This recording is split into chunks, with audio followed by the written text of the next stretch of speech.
word. The final word. We got Big in the building. What's up with it, dog? What's good? What's good? What's good? What's good? What's good? Been some weeks. Too long, bro. Too long. Yeah, been a long time. Been a long time. Yeah, man. They got the song "Been a Long Time." Been a long time. Yes, indeed, bro. You still been going hard in the paint. I see you over there, Boss Cowboy Sports. Man, I'm finna slow down though. I'm telling everybody. Oh yeah, I hear you. I don't believe it. Nah, I already showed you why. We gonna keep that on low. Yeah. Okay, that's on the low. That's on the low. Nah, yep. I gotta stop to do that. You feel me? You're right. Yeah, because that ain't nothing easy. Ooh, but when it hit, yeah, that's gonna be Yoga Flame. Yoga Flame, man. I think I rebuilt that button. Hold on, let me see.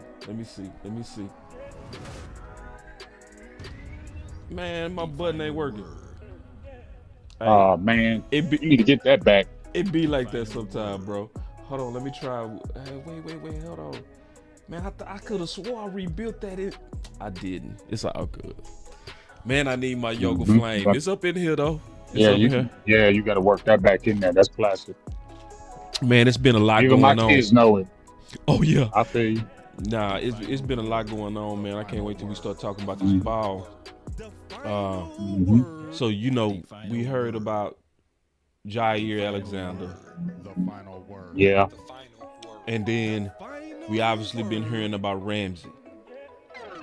Right. That got kicked in the nuts a little bit last week. Remember that? Stephen Jones came out and said he plays for Miami. But we gonna talk about it anyway. Well, hey, I'm gonna keep it real. I talked to Mike Fish and he told me it wasn't popping, so I ain't talking about it no more. Which one? You talking about what? Which one? Jalen? Jalen Ramsey.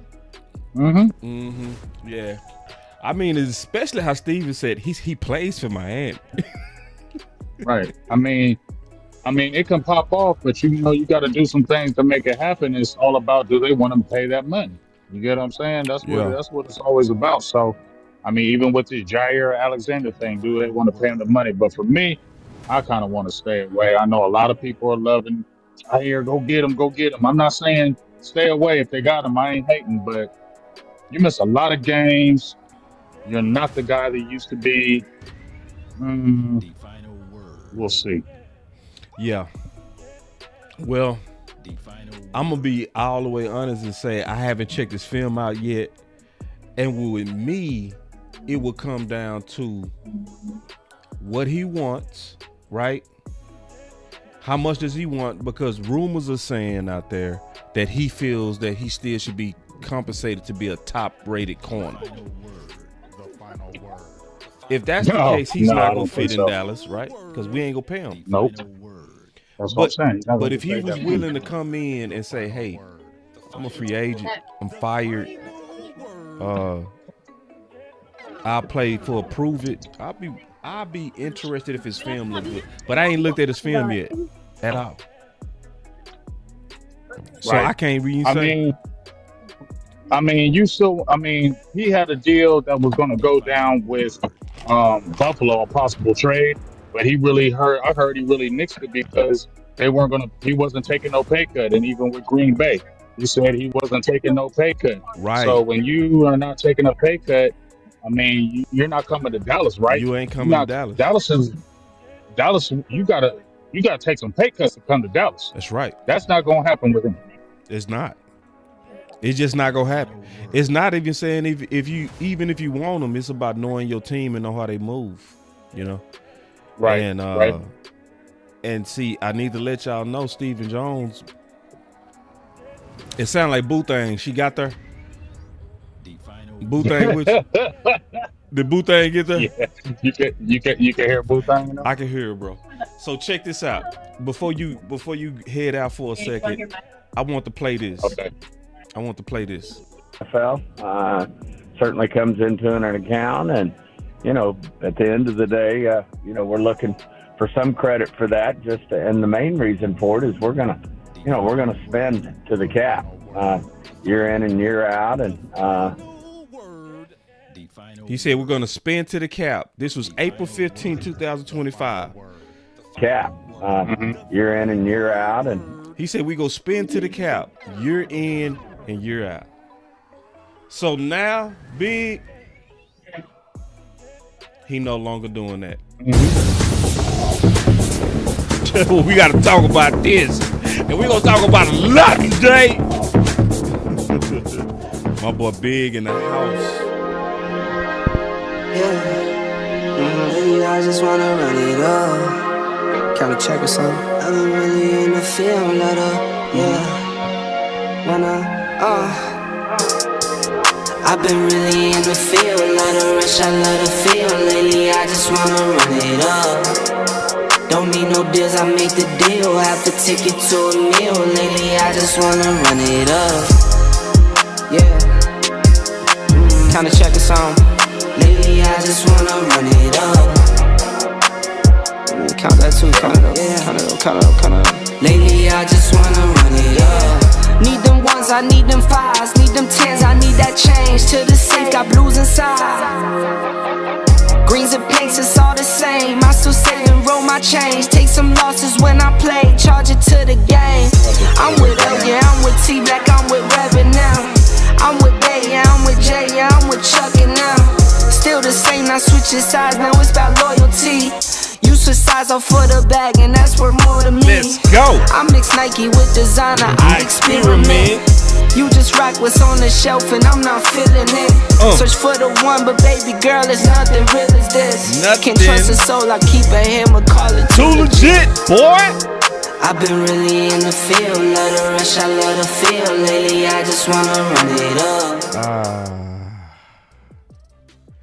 Man, my boy said, man, I love the show when Big on. It ain't the same when that dude ain't here, bro. I'm telling you, we need Big being big. It's not the final word unless my dog is big and he being big. You hear me? So let's talk, bro. So I showed that clip where he said he was gonna spin to the cap. And I'm gonna be honest, man. I felt like we missed an opportunity, Big. Klebo came in yesterday. He said the same thing, to where, like Steven said himself, our anger motivates him and gives him energy. That's what he said, right? So we right here at the end. So we right here at the end, Big. And I'm gonna tell you, this is how I feel like Steven is acting. See, you a good man. You with Boo Thing right now. He with Boo Thing. They cruising. So he with Boo Thing. He a good man. You ain't never did nothing wrong. I'm setting it up. You ain't never did nothing. But back in the day, when Big was a player a long time ago, you remember them days where you messed up and you were trying to get her back. And you were doing everything to get her back. And she finally let her guard down. And what happened? I'm talking about the player Big. Not this Big. Right. Right. What happened? People's hearts got broke. That's right. That's what happened. People's hearts got broke. You had me thinking one thing and had me doing all this stuff, and then you just dropped me like a sack of potatoes. Hurt my feelings. That's what it feels like. But you know what? I don't take no Stephen Jones. Nothing what he say. You feel me? Like I don't be listening to him. Like he be talking, and I just be like, we'll see. You know? Yeah, we'll see. The proof is in the pudding. You know what I mean? You can't. That man just be talking, just like Jerry. So I don't really just be paying no attention to him. He say what he say. He gonna do what he gonna do. There's still time. You still ain't signed Michael Parsons yet. So you know what? If you ain't signed him yet, what we really talking about? Right. Well, I'll say this, man. When we dealing with going back to Jaire Alexander and Ramsey, like I said, it'll come down to the price in the film, and I take a look. Cause then let me ask you a question, man. We might have already talked about this before. But do we really, really, really need corner like that? Cause the more I think about it, Big, I say no. especially when you add Izzy. Okay, here's what I got to say to that. I'm on the Gilly train still. I just did a Okay. video today. Okay. I'm cool. I'm Okay. cool with going back to Gilly because see, this is what I'm Ooh. gonna say. He played with the Minnesota Vikings last year. I think he started 15 games. He didn't have a bad season at 34. I know he's 34, and that's the only hangup that when we look at Gilly is the age. But he was the starter with Minnesota. He played 15 games and he was very effective. And if you listen to all around a lot of people around the league, they're still saying he's a starting corner even with his age. And let's not say like Gilly's not savvy. He's a savvy corner. He knows he don't have that speed like that, but he knows how to play the game. So he knows the other things the veterans need to do to continue to flourish. That's why he went to Minnesota and had a good year because he's a proven veteran. Now I see when Jaire Alexander got released, everybody want to jump on there, but I don't care, man. You missed 20 games in 2 years. Gilly played 15 games last year. Okay? And Gilly's been with us. He knows the program. He knows the inside. He knows the expectation. And guess what else? He's a true professional.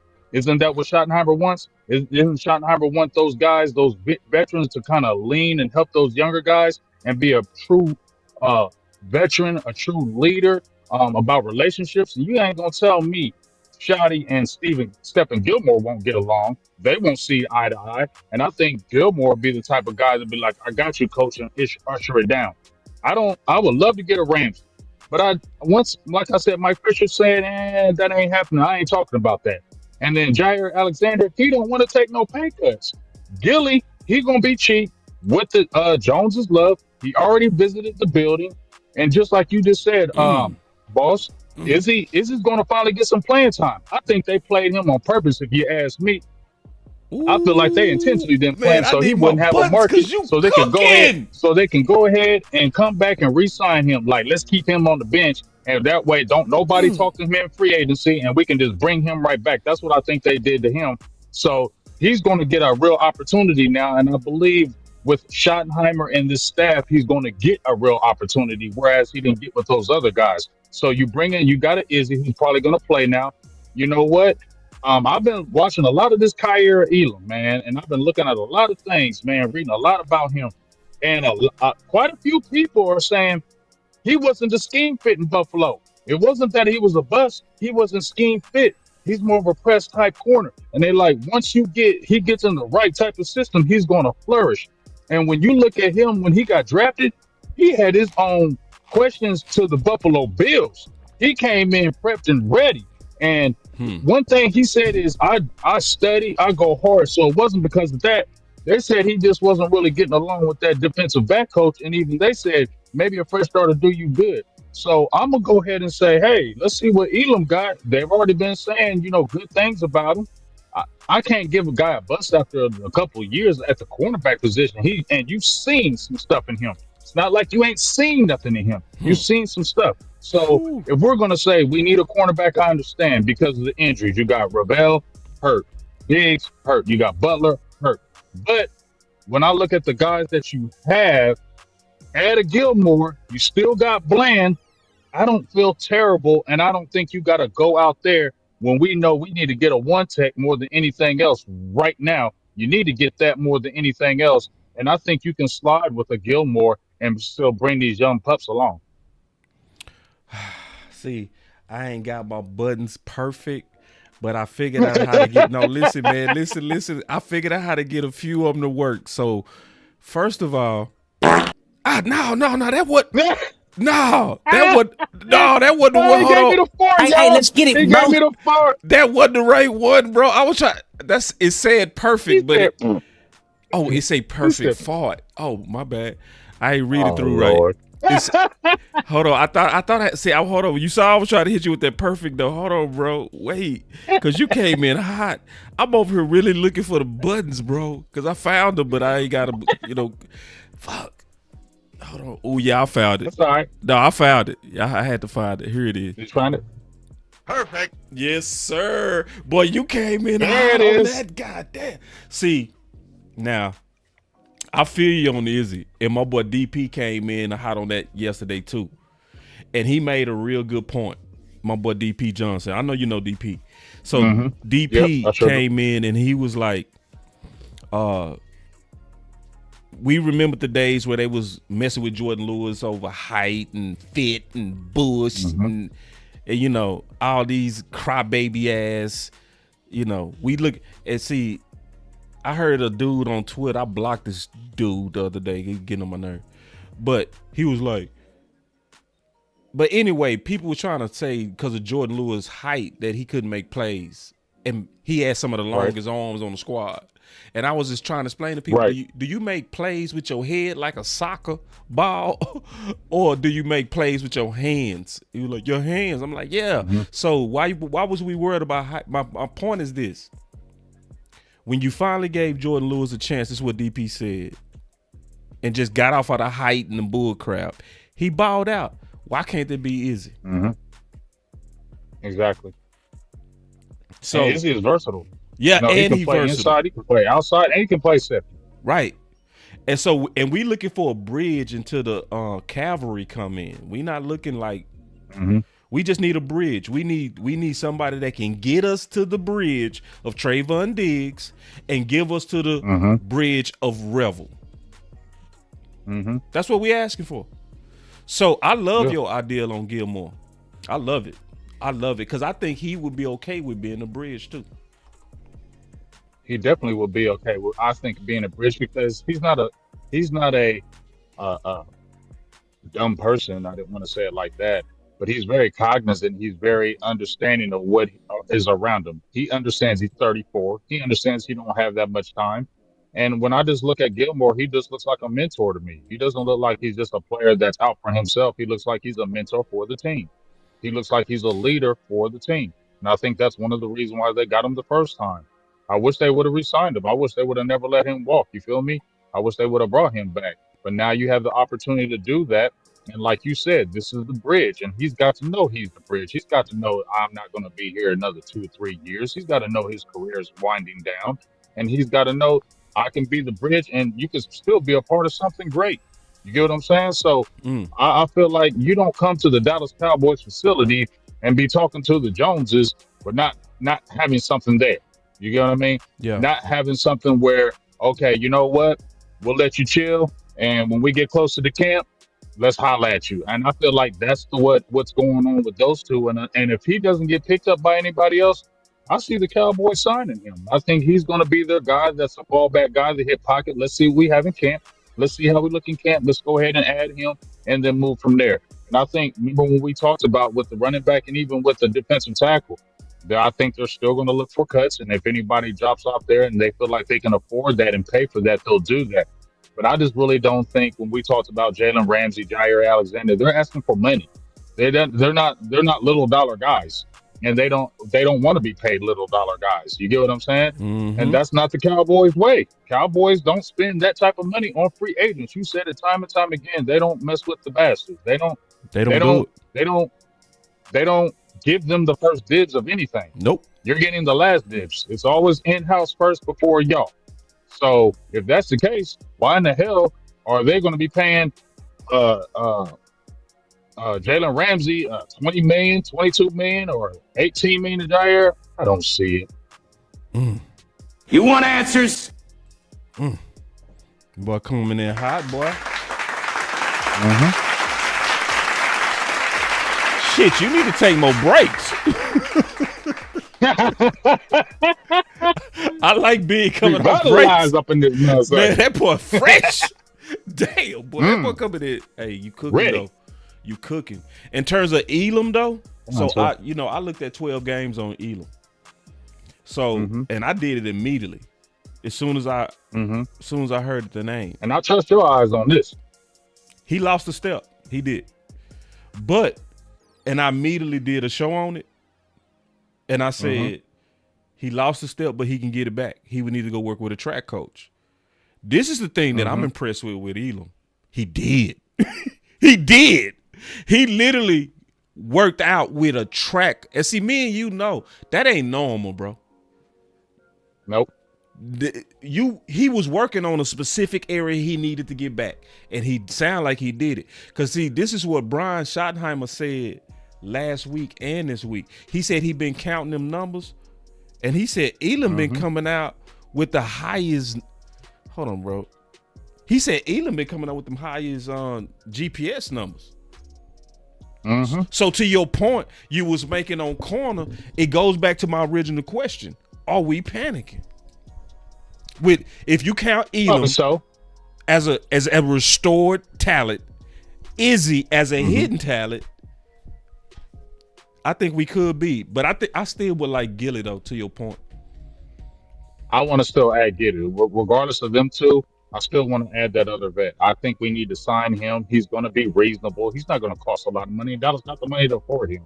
They need to go ahead and just bring him back in, get him back with the crew, get him acclimated with the system and, move forward. And that way you can let Elam continue to grow and you can let, what was the other guy's name we just talking about? We said Elam and then we said Izzy. Izzy.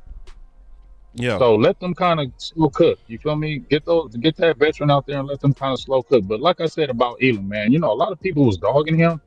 But like I said, me, boss, I like to go back in high schools and all that. I like to go back in history and check coaches and people and what they saying about them. I like to dig all that because I don't want to just hear some fans dogging him saying, he was a bust. Now let me go back a little further and dig. And when I just really looked at him, man, he's a guy that really takes his craft serious. Like he's a guy that really likes he preps. Yep. He studies. Yeah. He's a hard worker. Yeah. Things maybe not work that way, but it's not because he didn't try. It's not like he wasn't putting forth effort. It's not like he wasn't putting work in the lab. And there's quite a few people saying, man, he got some talent, but maybe it's just not right. The fit might not be the fit. And that's what I'm gonna kind of lean on with Buffalo. A lot of people are saying that wasn't the right fit for him. And he even said, hey, I got a fresh new start. I'm excited. Let's see. So let's give this guy a chance. I know, those first couple of years at Buffalo, but I'm kind of feeling good about him for some reason.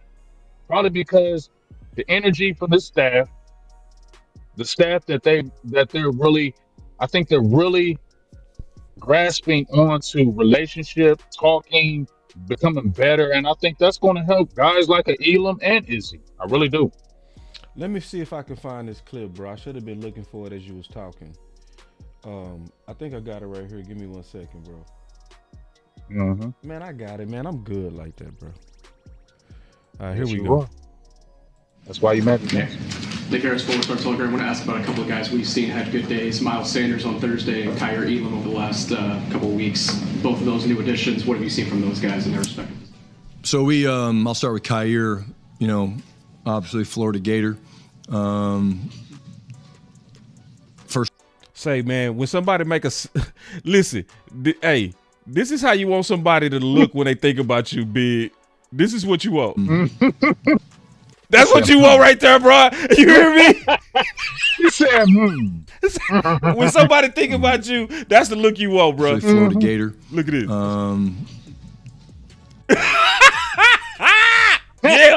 Yeah. Libra gang. Libra gang. Hey, let's go. First round draft pick. Sometimes it's just there's issues with fit. There's issues with different things, but the talent jumps off the film. Yep. You gonna stop that? Keep track of our. Why don't you rewind that part? Oh yeah, I got you because you said that twice. Issues with fit. There's issues with different things, but the talent jumps off the film. We keep track of our players' speeds. Each week to see who's hitting top speeds. And like I said, the one thing I'm most proud about is the way our guys run. Pre-snap, but more post-snap, the way they run and cover. And I like that, big. I like that. He's been consistently at the top of the skill guys. See. On defense with his top speeds. I think he's really taking to the system, the coaching from DA and Andre. So I think he's in a really good spot. He's playing with a lot of confidence. But again, it's OTA. I guess we're June now. So yeah, we're June, but we're still in OTA football, and we're still limited with what we can do. And the defense does not have equal right to the football. That's the rule. And so therefore DBs have to pull off. But from a confidence standpoint, he's doing great. Yeah, big. It was everything you were saying, bro. Yeah, I mean, I love what Did you know about Shotty that was clip? saying. Did you know about that clip? No, I promise you, on God, I did not know about that clip at all. I watch Schottenheimer here and there. That's dope. Here and there. I don't watch all of his press conference, but like I said, I'd like to go back. Whenever Dallas brings a guy from the outside, boss, I always go to their page. I go to what they say. What are those insiders saying? What are those people saying? Not what Dallas Cowboys people are saying. Y'all ain't got this player. Let me go back to the team he played for and see what those people are saying. And that's why I heard a lot of noise was this might not have been the right fit for him. And it's not like he's a bad player. It's not a good scheme fit for him. Mm-hmm. And he, like we just said, he said, I really love this energy. And people said he's a guy that's a hard worker. He studies. You see, he's already taken to the coaching. He's already taking to the defensive backs. And he has the enthusiasm. And they're probably instilling confidence in him because they're showing, hey, you got a whole new slate here. This ain't Buffalo. You're starting over in here. So we're starting from square one. That probably giving him confidence. You feel what I'm saying? Because he probably had some things out over on Buffalo that wasn't working in his favor. And he even said he got down on himself. He was frustrated, those type of things. We all seen it before, boss. Sometimes you need a fresh air and a clean slate and go somewhere else and you'll turn up. We saw with Amari Cooper. He was with Oakland and it was like he was doing all right, but he came over to Dallas, went crazy. You know what I'm saying? Sometimes you just need to get somewhere else. And I think Pickett's going to do the same damn thing. You didn't have no kind of quarterback over there. Now you come over here in Dallas. You talking about Pickens now. I got you. Yeah, I'm just saying, you was over there. You ain't really had no stability at quarterback. Now you over here. You got stability, clean slate. I think your game's going to go up a little bit higher. Yeah. All right. So check this out, man.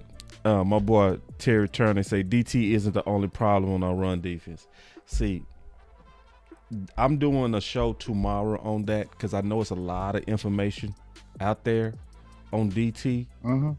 And I'm going to tell y'all, I'm not going to let people get off focus. I'm not going to let that happen, bro. See, because people trying to get off focus, Brian Broaddus did a video and where he was saying that 60% of the attacks was on the edges. This is the problem that a lot of people don't do that. Mama, I'm gonna keep it real all times. I know you are. I know you are.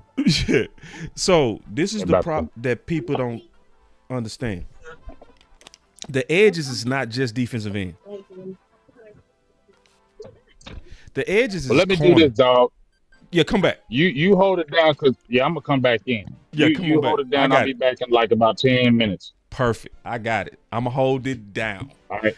So check this. All right, hold it down. I'll be back. So the edges is not just defensive end or outside linebacker. Okay? It's not.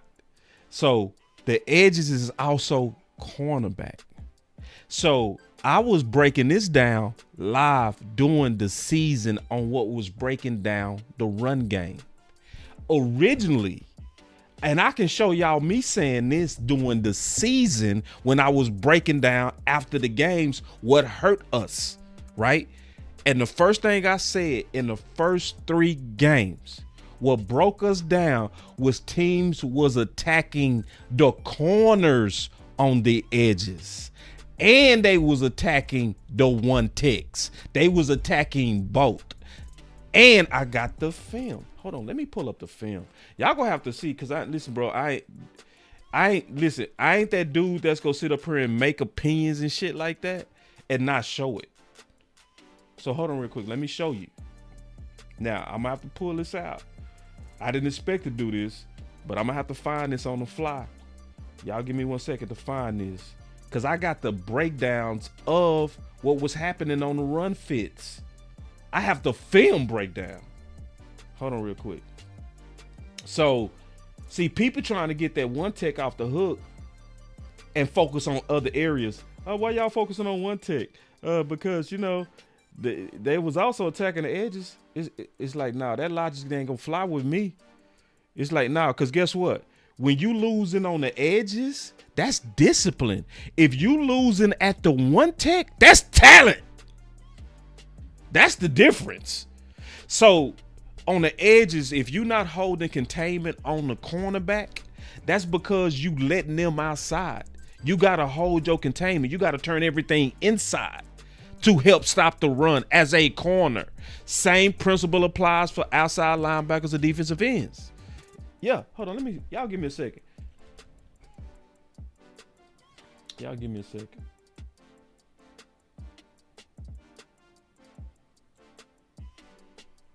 Because now I got to go find my film session. Y'all give me 1 second. I didn't expect to do this.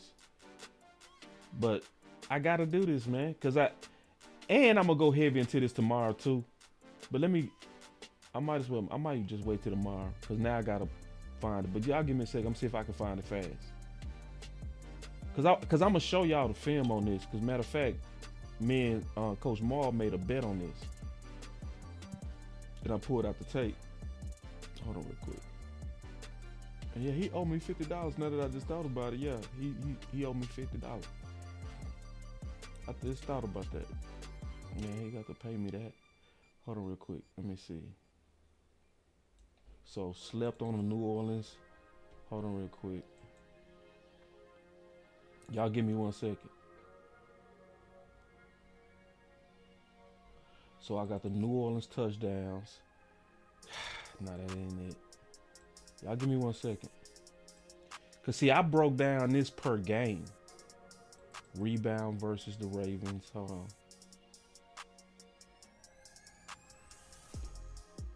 All right.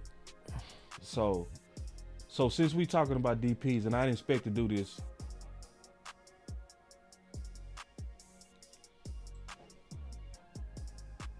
Ooh, see.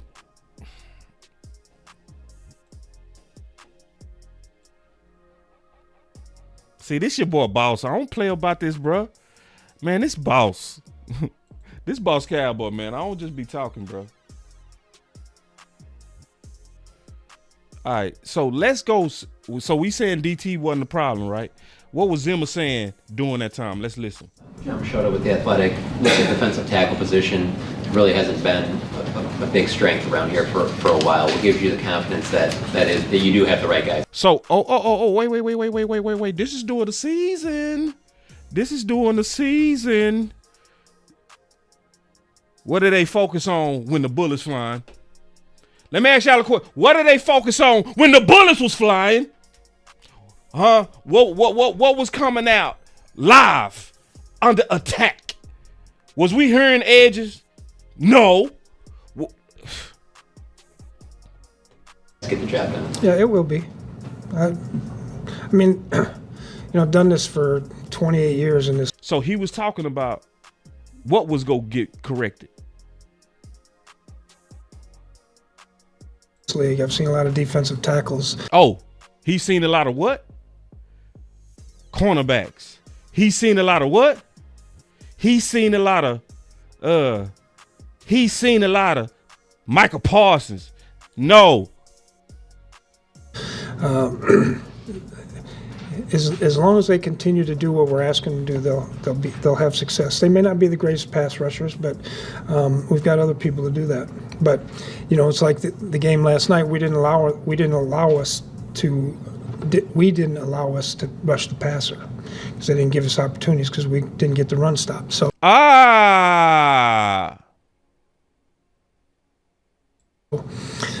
I just obviously have to make a better effort of it. I got to get more detailed in the things that I'm telling them. I got to make sure that we're working those specific details every single day, which we will. And he was talking about when the bullets was flying during the season.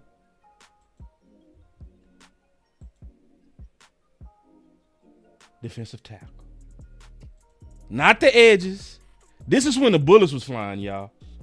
This is when the bullets was flying. So now after the fact, people done forgot. Listen. So based on what you're saying, the time you spent around this team and watching them practice and their approach, yesterday was an aberration from what you had seen up to this point? I would say so. And he talking about the aberration. He was saying how the Saints ran the ball on us. They were saying, was that an aberration? When I give my opinion, yeah. So right there, yeah, they'll tackle.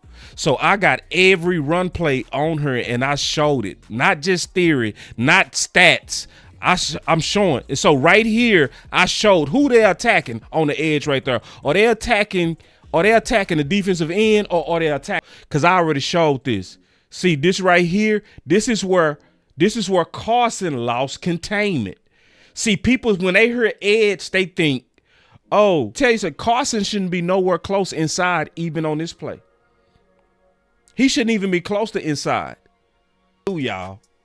See, a lot of people, when they hear edge, they thinking defensive ends was the problem. Nah, bro. I'm going to come back to this. Because I'm going to show y'all some more stuff. I ain't finished. Because, I'm going to just tell you what frustrates me.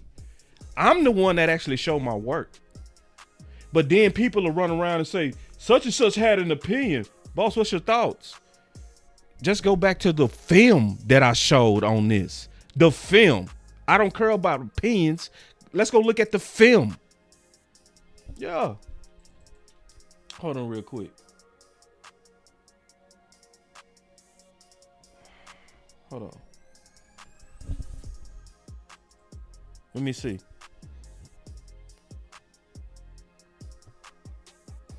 So this is also from last year too. I ain't mean to get off subject, but I just keep seeing so many of us. It's like we keep falling for, it's a lot of information being put out there, but I need people to show their work.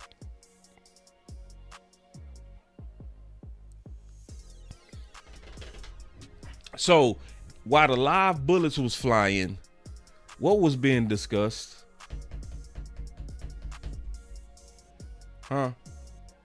What was going around that time?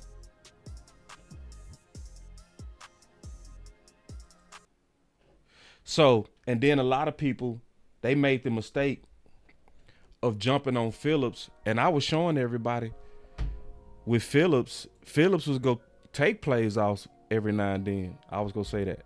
Look, I don't also want to oversell Phillips too. Sometimes, this April 15, 2024, y'all. And I was saying early, I don't want to oversell it. And I was saying that from the film. This is before he got blown off the ball that one time with the Saints. Look, Phillips is not the run stopper Hankins is and was. I'm just going to be honest with y'all. What did I just say, y'all, from the film? What did I just say? Now, this is me talking. This is my voice on this. I don't also want to oversell Phillips too.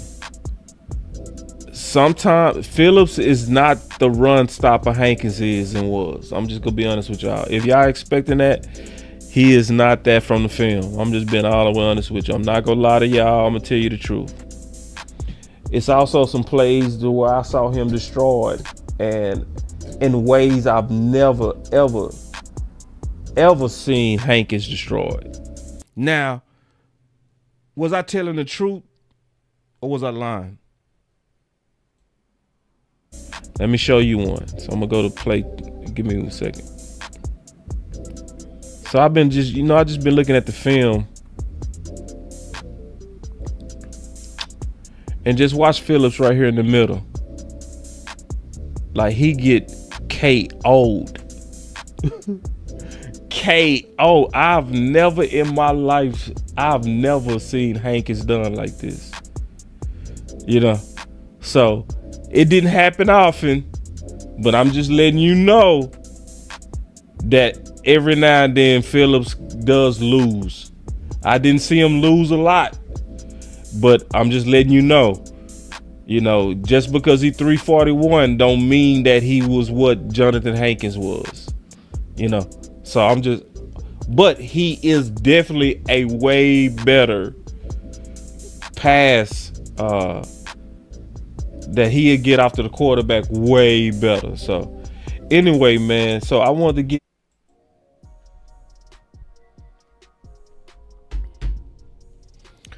hold on, y'all. Let me go back to this and then I'm gonna finish, especially when Big come back. Cause it's starting to frustrate me that we starting to take our eyes off of DT. we taking our eyes off of it. And a lot of people misunderstanding me too. They keep thinking, and look, I have all the running plays from the Ravens. Cause this is when we was at our worst. So see, cause I'm trying to show y'all I can't pull this type of work up unless I've already done the work, y'all. You can't. So this is a play where they say our edges was being attacked. Who they attacking it with though? Man, that's what, listen, y'all. So if you turn on the film, bro, and if you just look at a chart and they say we was getting attacked on the edges, you gotta also look at who and how we was being attacked. So in the game versus the Ravens, of course, Lamar was going to attack the edges on RPOs. Of course. This is a particular play that this was running. On this particular, they ran on that one. But hold on, let me pull it up though, because I'm gonna also show. See, they attacking the edges again with Lamar. And that was on Diggs. He didn't keep containment. You never supposed to let them outside you like that. You never supposed to get blocked like that as a corner. You always supposed to take him on with your left inside shoulder and keep that right arm free so you can cut him back up inside. So yes, I do know that one tech is not the only problem, but I'm gonna also tell you this because I watched this and kept up with this all season. All of this shit got corrected by Zimmer. The containment issues got corrected. It was hardly any run problems at the end of the season at all. The containment issues got fixed. The one tech was playing better. Mozzie and Linval Joseph. Your 3 tech was going crazy. So I'm saying Boss is the one you can trust.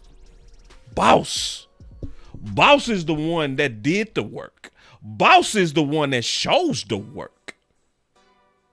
Not just his opinion. Hold on, let me show you.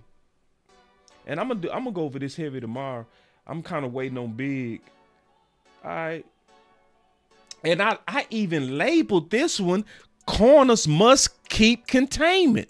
This video is labeled. Look at this. This is labeled corners have. So I did this back in September about our run game.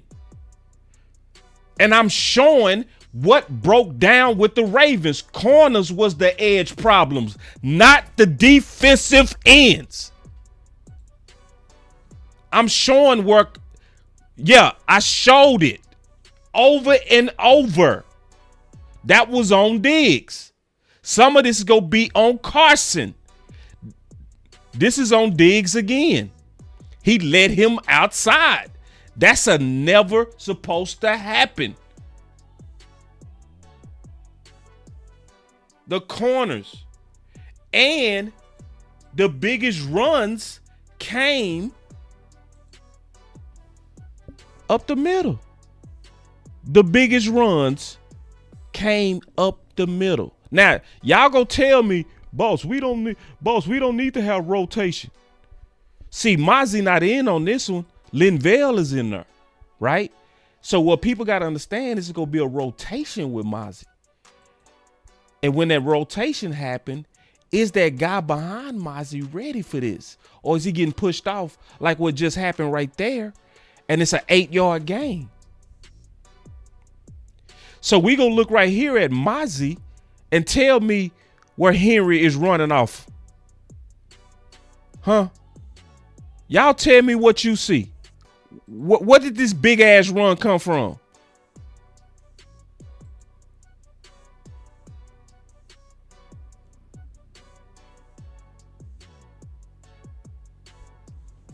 Two things happened on that. Donovan Wilson looked like he went to the wrong gap. And Mozzie got pushed off the ball. Two things. But Mozzie got super pushed off the ball on that one and turned. and it happens again. But people gonna literally tell me, boss, we don't need no one text, boss. We don't need. Look at this one. Watch this. Look at this. Look at that. Where did this touchdown come from? Boss just making up shit. Boss just be my boss. Look how they did Miles on that inside. And where did this big ass touchdown run come from? Did it come off the edge? Man, don't play with me, man. So, and Brian Broaddus wasn't saying we didn't have a problem. A lot of people just running with what he said. He said, no, we shouldn't be just focusing on that. That's true. But this is the other side to it. All of the stuff I'm showing you, every bit of this was corrected. Every bit of this. We didn't have no problems with the run game from week 5 to week 17. So anyway, let me get back to this real quick. I didn't mean to get off on that, but I need us to be on point when we talking about this DT, brother. I need us to be all the way on point, because boss ain't just crying and making up, yelling at the sky and shit. No, I ain't doing that.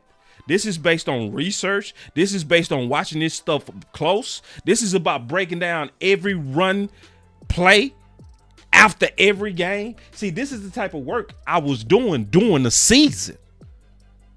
So when we was getting ran on, I was saying, this is why, this is why, this is why. This ain't no aftermath content. This ain't no, let me just make up something for the off season. No. So all I'm telling y'all is this.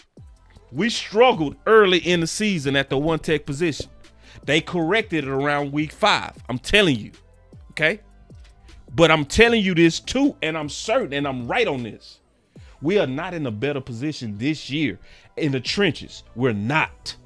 We're in a worse position than last year. I'm gonna go over this tomorrow.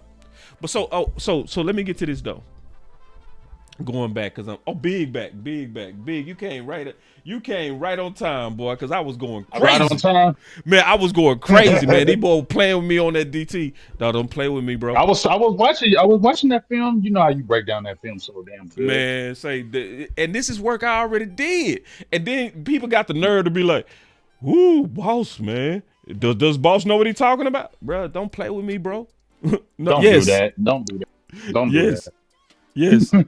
So anyway, I'm glad you came, boy. Your timing perfect. All right, so I want to play this real quick. Cause see, one thing you said before you left, we was talking about I learned this from you, the body language of Shotty when he like you. Mm-hmm. Right? I learned that from you, right? You the one that really opened my eyes open to that, and I've been watching for it. So this is the thing. I'm gonna play these 2 clips, and we gonna talk about it. How he talked about Sanborn and how he talked about Donovan. Watch this. Joe White, DL Sports. One of the things we talked about last year with Eric Hendricks was that he could teach Mike Zimmer's system because he knew it so well. Obviously, you guys brought in Jack Sanborn, who has experience with Matt Eberflus. Just curious, does Matt Eberflus' system, do you think it needed kind of a translator or a guy who had that firsthand experience with it? And what else have you seen from Sanborn since he's got here? Work ethic jumps off the tape. The communication I was talking to, he has the advantage because he's been in the system. But you see how he said he had the advantage? Big, you right. I seen this clip. Man, you right. He give it away, bro. When he don't like you, he said, he had the advantage. He has the advantage because he's been. Yeah, it's that he give it away, bro. I could play poker against him. The communication I was talking to, he has the advantage because he's been in the system. But again, I think Flus's system is so flexible, and again, we're going to always be multiple. Everything we do is going to be multiple on all 3 phases of the game, and that doesn't mean that you necessarily have to run 1,000 different coverages or run 1,000 different plays, but you're going to dress it up and do things like that. But Jack's been incredible. The command, also him, I would say, leaning into a couple of the younger backers, Barron and Shamar. That doesn't have to happen, but he's happy to help, which is great. Again, speaks to the fact that, he's a competitor. He wants to win the starting job, but he's also willing to, lean into those guys and answer questions and be a sounding board, and that's what we want. I mean, you can be a veteran that wants to compete to be a starter, but still help some of the younger guys. There's not a right way or wrong way to do it, and Jack's a very selfless player that we're excited to have. So that's him on Jack Sanborn last week. This is him on Donovan this week. Claire. Donovan EzEruku is not yet signed. A lot of second round picks haven't signed. Is he missing anything? Will he do anything on the field because of that? Ask it again, please. Sorry. I was literally going to make fun of you for your phone going off, and I lost the question. I really was. I did apologize, because that is a fine. It's mandatory minicamp, right? So fines are real. He's snitching on him. I think you asked me about Donovan. No, he. He's snitching on him. Hey man, he said that is a fine. Fines are real. Fines are real. Hey, he said that is a fine, but hey, man, I like Shotty, bro. I swear I like Shotty, bro. That boy said it is a fine, right? He can joke with you and still be serious. Yeah, like, bro, your phone ain't supposed to go off, man. Keep that together. He's doing great. He's doing really, really, really, really, really, really, really, really, really, really great. Whoa, big, big. It's a big difference between how he talked about Sanborn. Listen. Yeah. I think you asked me about Donovan. No, he's doing great. He's doing really, really, really, really, really, really, really, really, really great. And again, it's the business side of it's going to get done, but you can't watch the guy and not get excited just watching him do the things that we're doing out there on the grass, the things that we saw coming out of Boston College, and then the work ethic is elite. Elite, big. Elite. Yeah. Big. Talk Libra to me. gang. Libra gang. Talk to me, big. Talk to me. Well, wait. I think. See, I'm gonna go off in two. So first, with Sanborn, I don't show it like this. When he was talking about Sanborn, he liked Sanborn, but it was more of a business approach. Sanborn's a business approach. I like his work ethic. That's what we love. He already came over here from EzEruku. We love that. And what do I love about him? That he's leaning and helping the young people. Yeah. He's showing the leadership that we want. I told you, I already compared Sanborn to a poor man Sean Lee just by the anticipation, the instincts, because is not supreme athlete. But man, when you see his instincts and the way they jump off, and you listen to all them people over in Chicago, they mad they lost him. They are pissed they lost him because he was he played with Tremaine Edmonds, and he played with Roquan Smith and was still turning up. You feel what I'm saying? Yeah. So I think when he looked at Sanborn as, you know what? Sanborn is a pro. And that's what we want here. He's executing what we want. He's helping the young people what we want. But I don't think he's looking at Sanborn like, oh, he is the ultimate guy that's going to be the difference maker. No, he's the guy that we want because leadership tip, he's teaching these young people. He's solid. He's the work ethic that we want to show. He's the leader we want him to show to the young people. That's what he feels about Sanborn. He likes him, but I like him for what he's doing. When he goes to Donovan. Hey, hold on. Donovan and Elam. Both of them got that extra energy. He set up when he talked to Elam. Donovan got super energy. He got super duper energy. He got super. They're going to do a lot of things with him. That just tells me. That's what that told me too. That's what told me. They are kid in the candy store with him. That's what I said. The biggest thing at the end is when he said that work ethic is fantastic. He said elite. Elite. Hold on, let me play it again, elite. Bro. Let me play it again, bro. One more time, because see, this stood out to me. He said really, really, really, really. He said it like 10 times. Claire. He said really, really, really, really, really. Is not yet signed. Watch how many times he say really. Signed. Is he missing anything? Will he do anything on the field because of that? Ask it again, please. Sorry. I was going to make fun of you for your phone going off, and I lost the question. I really was. Shotty a nut, man. That is a fine. It's mandatory minicamp, right? So fines are real. I think you asked me about Donovan. No, Boy, say y'all better peep Brian. Boy, Brian got some sauce to him. He got that secret sauce to him, bro. You better watch him. I see him. No, he's doing great. He's doing really great. Damn. So my boy say, like him. Man, when your head coach or offensive head coach is like that, bro, you finna play. Oh, I did a video on him, boss, and yeah, I can hear you. Okay, I did a video on Donovan, and you remember the Trail Boss, and when they drafted him, I was like, oh man, and remember y'all got on me like, big what? He good. I'm like, I know, but I want this, and I told you, remember, I told you I watched, and I said, oh, you got yourself for that one. Because this man is a dog. Yeah. His two belt is crazy. Yeah. And he's doing things that one thing, I wasn't no D-Law fan, but he had a few really good moves that were very hard to beat. And that chop, when he chops your arm and locks it and gets past you, that was one of his go-to moves. I seen Donovan doing that in college. Yes. You hear what I'm saying? Yep. Donovan's doing that in college, bro. Mm-hmm. And he knows the moves. Work ethic. I just feel like, you know what? We got a steal right here. That's what I felt when I see Shotty.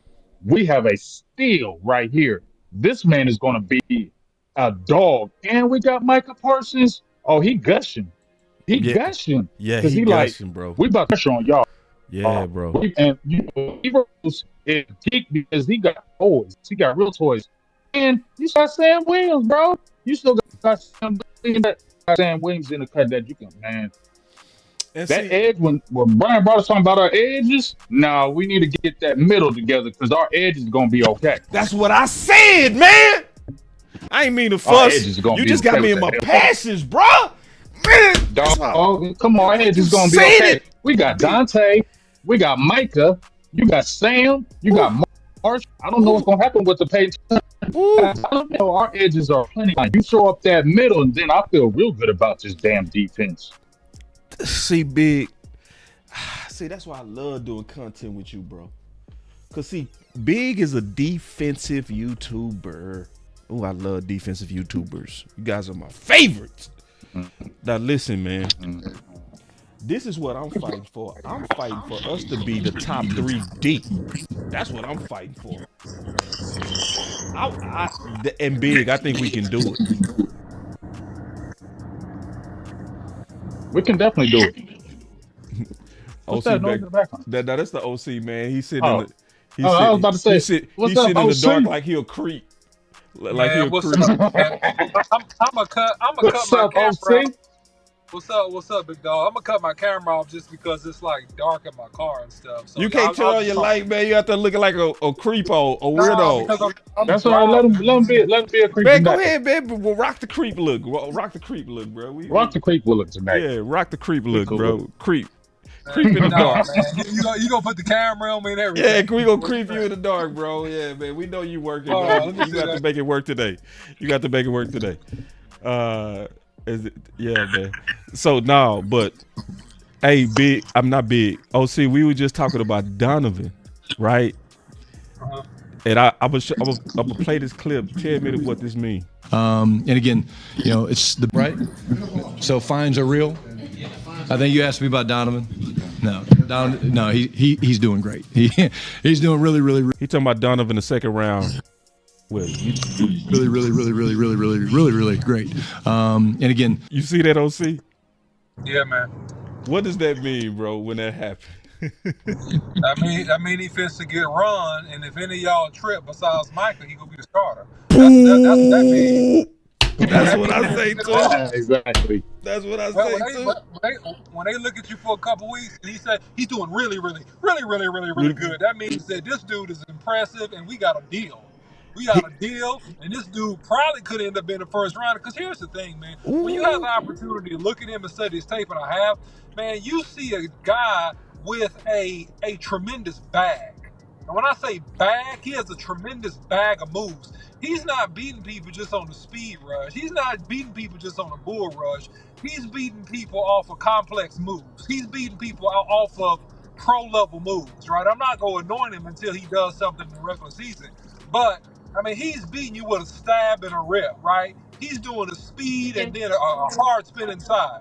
He's doing different variations of moves off the basic moves, and he's doing them like at a real high level. On the college level, he was. So, and that's what Big just said. Big just said the exact same thing. Exact same thing. I'm not surprised, man. Yeah, I'm not surprised. That's exciting, bro. See, and this is what's frustrating with the He's people. He's gonna be a dog for Dallas. And see, and you know what's so good about it too, boss? Not to cut you off. You know what's so good about it too? Yeah. You get Micah. You drafted Donovan not when Mike is 29 or 30. You drafted him when Mike is only turning 25. So you're gonna have bookends for some years. For some years. So you look at this defense. Fill up that middle, please, because the linebacking core ain't gonna be bad. I don't think that linebacker, y'all hating on Kenneth Murray. I think he's gonna be all right in the system because Eberflus is the linebacker whisperer. Then you add Sanborn in there, who's got the instinctual things, right? Mm-hmm. You add Maris Leopold. He wasn't no joke last year. Oh my God! And if if Overshown comes back any kind of anything, it's a wrap. You get what I'm saying?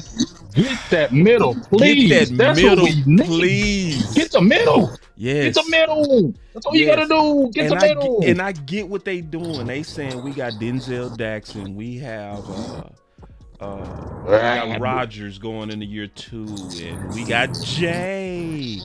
None of those guys have game experience. None of those guys play 17 games in the league. None of them. So we have a chance if we get and it don't even have to be top shelf. Just get somebody that's hard to move. That ain't even asked for. That's Raekwon Davis. That's Linval Joseph. And then you let the young DTs battle it out. That's what you do. And if you don't win that competition, you go into the practice squad. Simple as that. You go into the practice squad. If you Denzel Jackson, or if you Rodgers, y'all fighting for your life. Period. What I don't want them to do though, boss, like they've been doing the last few years, do not try to play that cut game with Jay Toya. Don't play that cut game with him and try to let's cut him and get him back on the roster. Let him make the roster, please. See, don't cut that token. That's underrated what you just said. Yeah, and what you brought up, not to jump in real quick, is exactly what Schottenheimer wants to do, the spirit of competition. And it's that nobody is being given a spot. You got to come in here and battle because we got enough talent that we can replace you. Except at the one technique, that is. But otherwise, we got enough even at the linebackers. Think about what you just said, Big. It's enough guys there that if one or two guys is playing extremely well, one guy that we thought might play outside of Murray, I would say, could be not getting as much snaps or not getting as much run. So you got to come in and compete, and when you get your opportunity in the games, man, you got to make your plays. OC, I'm going to play this clip real quick. Get your opinion on this, because I did a show yesterday where I was talking about the positive changes in the offseason. And the most important one I said was the intelligent game that Schottenheimer is playing of making competition a centerpiece and a central theme of the team. So let me explain this real quick. Yeah, it's just the central theme of the program is compete every day, and so we find the central theme is compete every day, but that's also a direct contradiction to. That's the most important thing is if you pick them, you got to use them. That's a direct contradiction to that. Yeah, I mean, and I mentioned this a little bit before. It's a little bit genius in the sense that he's saying that competition is central, meaning that how I want to run my program is the best players will play. Right. And so if a guy is not playing well and he was drafted, let's say he was drafted high, and some other guy's playing better than him, he's going to go back and say, hey, this is what I've always said. I've said it in the press. I've said it in the public. This is a competition environment, and this guy competed and he beat the guy out, right? And vice versa. So basically what he's doing is he's creating a soft landing for the disappointment and some later feedback that he's probably going to get at some point because we paid somebody or drafted somebody, but we got another guy that's better than them, and this guy should get more snaps. He's creating that cushion for himself right now, and he's doing it publicly. And that's the genius part, so that he can get up and testify, hey, I've always said the same thing. I've been very consistent, yada, yada, yada, yada, yada. And then he's getting the crowd on his side. So that's the smart part about what he's doing. That's genius, bro. That's genius. That is, I'm so impressed with Shotty, bro. I'm impressed, bro. Because, see, you had to do this. You had to make the central theme competition to fight our guys' philosophy, bro. This is genius. So, and this is what he just said. The best thing we're doing, though, is once the ball has been removed from the quarterback's hand or the runner breaks free, watch our guys run. And I'll be damned if there's many teams running as hard and as fast as we do for as long as we do. No, that's the wrong clip. They asked him. I still love it. They asked him, let me see if I can find it real quick. They asked him, what's the most important thing? And he said, he's seeing these young guys compete. You know what I'm saying? Hold on. Let me see. This might be this clip right here. Hold on. Tommy Arch, DallasCowboys.com. What do you want to see over the next 3 days that'll have you? Yeah, this is it. I labeled it wrong, but this is it. Feeling some sense of comfortability going into training camp. I want to see these guys compete. Feeling some sense of comfortability. What do you want to see over the next 3 days that'll have you feeling some sense of comfortability going into training camp? I want to see these guys compete. I want to see them continue to build and stack, really 3 good days. The fact that it's mandatory minicamp doesn't really change, again, the way that we practice, but I want to see, I'd say we're having an excellent offseason. From the start of phase 1, when we came in here and we did all lifting and meetings, to phase 2, getting on the field and working a little bit more with fundamentals than scheme. But the most important part is he started off saying, I see them boys compete. What's your thoughts on that, baby? Yeah. Mute your background, don't see your cars loud. Yep. Go ahead, Big. All right. So, one thing that I'm getting, I just, I'm excited as far as no drinking, no Kool-Aid. Right. I'm just excited about this coach because you went through a Jason Garrett who was robotic as hell. Right. You couldn't get no real damn answers from him because he sounded like a damn robot, and people were like, what the hell? And then you went over to McCarthy. I thought McCarthy was a lot more open. McCarthy talked. He talked about a lot of things. But like I said, McCarthy just felt like, he was just real sensitive about some things. You said some things in the media, he gets sensitive as hell. You know what I'm saying? Rodgers felt like Schottenheimer, he is, I think he's just, we don't like how the search went, right? We don't like how the search went. We don't like it. But the Cowboys probably lucked up. You did the wrong type of search. And you lucked up and probably got the right type of guy, right? You did the wrong type of search. It got the right type of guy. You end up probably getting the right type of guy. You know what I'm saying? Because, when I hear, we talked about this, boss, whenever there's a changeover, a new coach, like I know, you play, I play. Yeah. When you go from one coach to the next, there's always that, oh, we love it now. This new coach, he's got this, he's got that. Every player says it when you go to a new regime, right?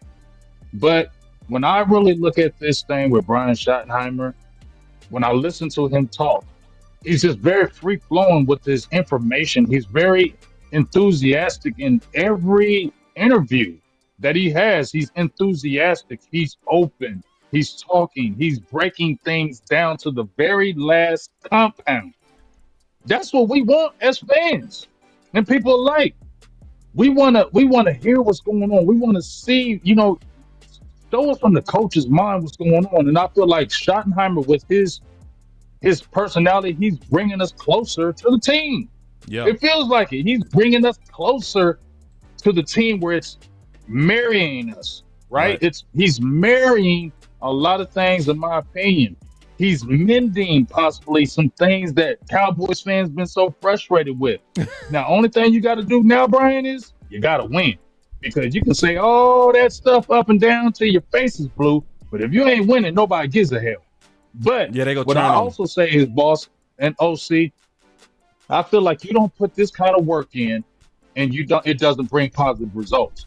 I haven't seen when you work like this, the results don't come positively. When you cut corners, things happen. But I think when you do it the right way, positive things happen when you put in the right type of energy. You get what I'm saying? So that's why people are like, oh, I still see a 7-10 team. I don't see that. I think Dallas can at least get 9 wins. And, it's going to be tough at the end of the season. But this right here, y'all, this team building, this being one accord, one mind, one thought. To me, this gets you through those big games. I said this to start, and I want to get y'all's opinion on this, boss and OC. Y'all play together. When you're a band of brothers, when you're a real band of brothers, and you're playing for your coach and yourselves, right? Team. Don't you think those little mistakes are like the false starts, offsides, missing coverages? Don't you think those little mistakes become eliminated? Because now you don't want to make the mistake for your coach. That's right. I don't want to let my coach down. Yeah. I don't want to let my team down. We can't be making these mistakes. So more concentration, I feel, goes into it, where I feel like there was mental lapses because you had coaching that was doing certain things that wasn't being. I just felt like there was a lack of detail. And I feel like here it's not. And I feel like when everybody's close and you ride for each other, it eliminates some of those mental mistakes that we had in those big games. What are your thoughts? Go ahead, OC.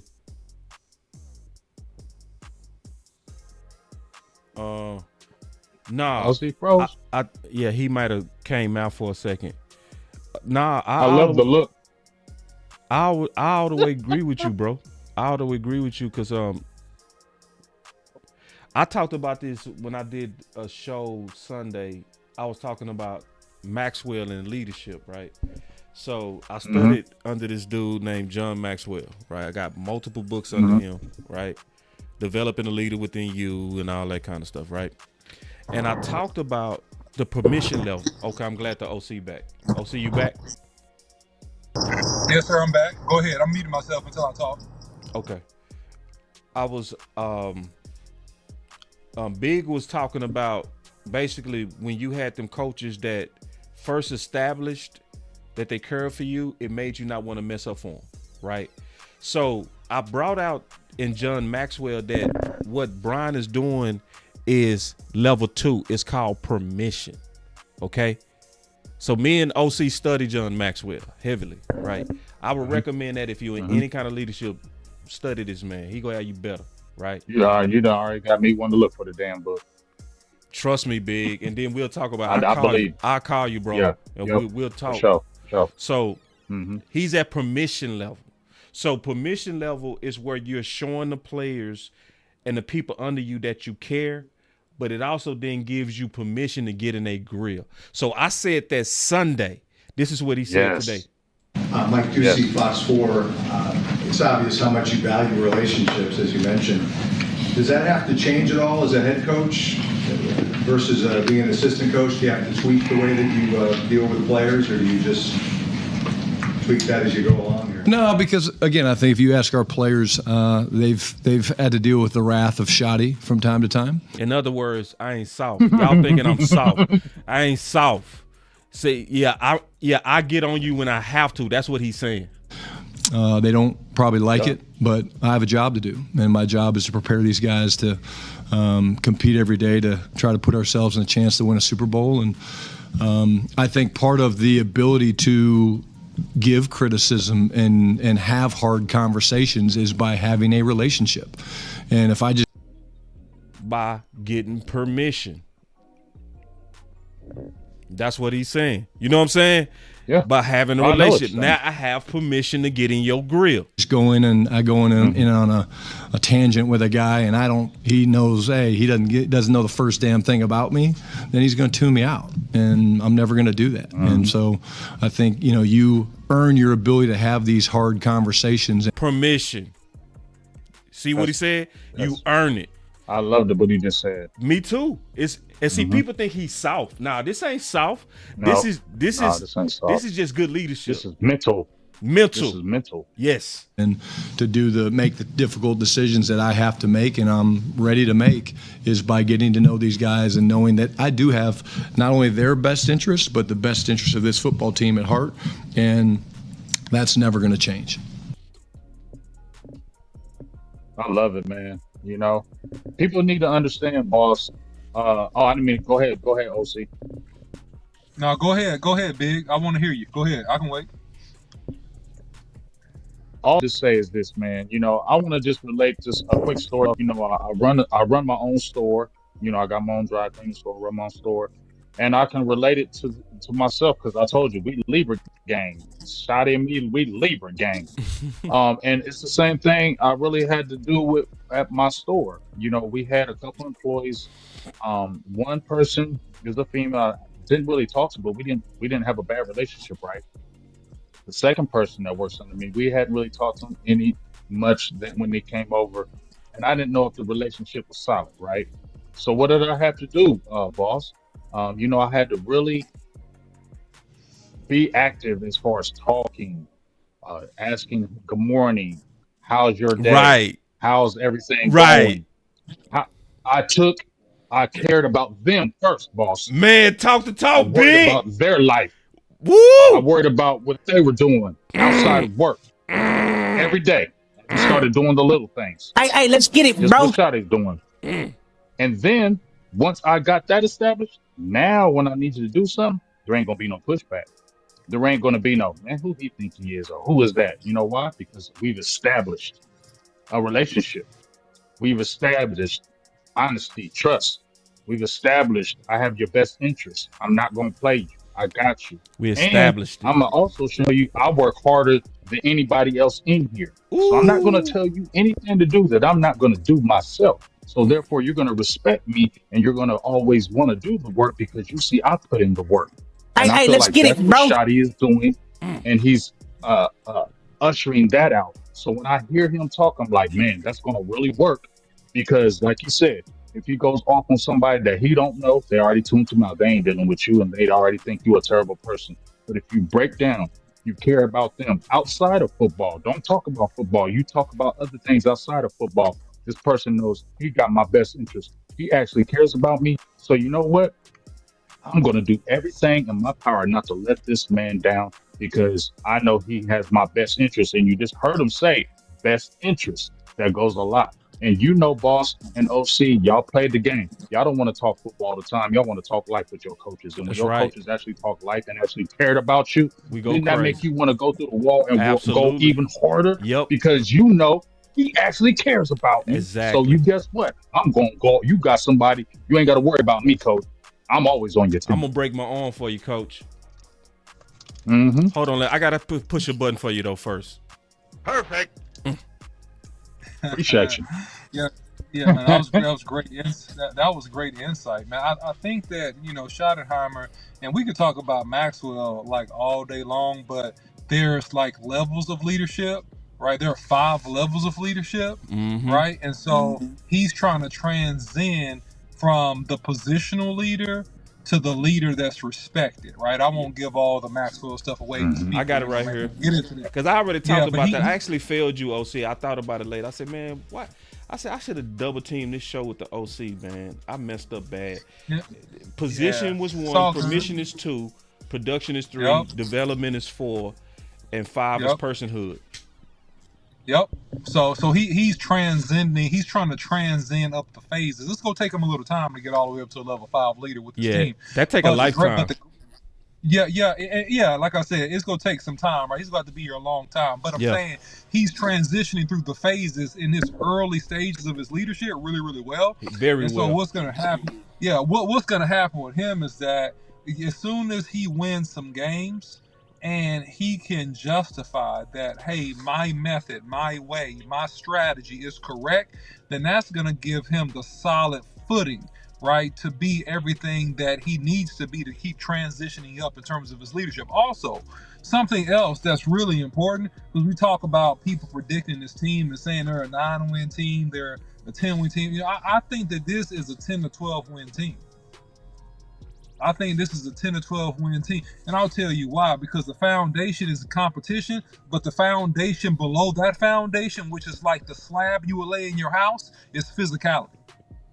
That's his mantra, physicality. And so what happens with that, boss, is this. When we were playing together, there was times I remember, you remember this, where we were hitting. Like we normally didn't hit hard, like we didn't normally hit on like Thursdays and Fridays. There was times we hit for 30 minutes on Wednesdays and roughed it up on Friday. Friday supposed to be a walkthrough, and we was roughing it up out there, roughing it up for 45 minutes and had to play the next day, like less than 24 hours.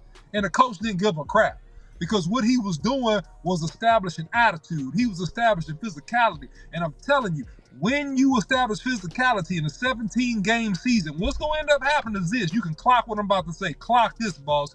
You're going to win 2 or 3 games that you're not supposed to win just because you tougher than other team. That's what's going to happen with the Cowboys. And how you gauge this is what happens in training camp. And I'm not talking about if they're 4-0. You're looking at what is the pattern and trend physically with this team and practice-wise with this team the first 4 games of the season. If that trend is positive, whether they're 2-2, 3-1, 4-0, 1-3, doesn't matter to me. I'm looking at the trend and the body of work and how this team looks that first 4 weeks. That's the foundation.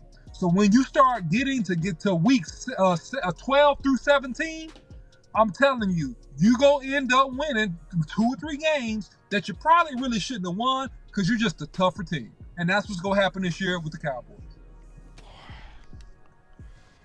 Man, I love that analysis. That was very good analysis. Because I was trying to see how, because that 2 to 3 games. I see it like that. I see it like that. Yeah, man. Think about it. No, Think about it. This is why I don't quite go with it. I'm still afraid of Jaire and them getting in the way, bro. I'm so afraid of that. I would definitely go with what you said if they let Brian cook.